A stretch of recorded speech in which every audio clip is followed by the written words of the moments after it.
दोस्तों, मालेगांव में इस वक्त 9 ईदगाहें मौजूद हैं जहां ईद की नमाज अदा की जाती है।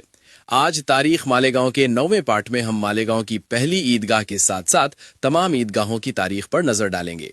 मालेगांव की पहली ईदगाह मौसम नदी के किनारे उस जमाने के एक फौजी दलावर खान जमेदार साहब ने बनवाई थी।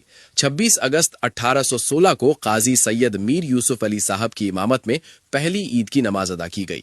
ये ईदगाह किदवाई रोड के करीब डॉक्टर जाकिर हुसैन नगर में मौजूद है। 1871 में अंग्रेजों के दौर में काजी अब्दुल खालिक साहब ने कैंप इलाके में मालेगांव की दूसरी ईदगाह बनवाई। लश्कर वाली ईदगाह के नाम से मशहूर इस ईदगाह पर 12 सितंबर 1871 को मुल्ला मोहम्मद साहब की इमामत में पहली नमाज अदा की गई। मालेगांव की तीसरी ईदगाह कल्लू शाह बाबा दरगाह के पास बनाई गई। कल्लू कुट्टी ईदगाह के नाम से मारूफ इस ईदगाह पर 25 अगस्त 1979 को हाफिज तजम्मुल हुसैन साहब की इमामत में पहली नमाज अदा की गई। मालेगांव की चौथी ईदगाह मिल्लत मदरसे के पास मिल्लत वाली ईदगाह है। यहां 2 अगस्त 1981 को मौलवी सोबान साहब की इमामत में पहली नमाज अदा की गई।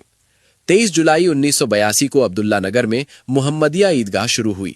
यहां हाजी अब्दुल जब्बार की इमामत में पहली नमाज अदा की गई। ये मौजूदा ईदगाहों में 5वीं ईदगाह है, लेकिन इससे कब्ल कई दहाइयों तक अहले हदीस हजरात मुख्तलिफ मैदानों में नमाज ईद अदा करते रहे हैं।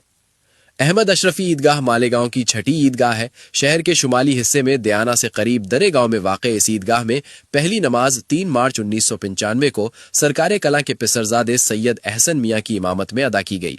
मालेगांव की 7वीं ईदगाह दरे गांव में जूना आगरा रोड पर वाक़ इमाम अहमद हजा ईदगाह है। 30 जनवरी 1998 को हाफिज गुफरान अशरफी साहब की इमामत में यहां पहली नमाज अदा की गई।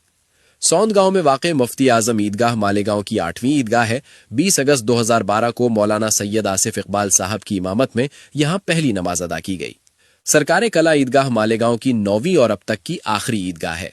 गरना और मौसम नदियों के संगम पर भीकन शाह दरगाह के करीब वाक़े इस ईदगाह पर 3 मई 2022 को सैयद अमीनुल कादरी साहब की इमामत में पहली नमाज अदा की गई। ये थी मालेगांव की तमाम ईदगाहों की मुख्तसर तारीख। ऐसे ही मालूमाती वीडियोस के लिए हमारा मालेगांव को जरूर फॉलो करें। चलिए मिलते हैं अगले पार्ट के साथ। अल्लाह हाफिज।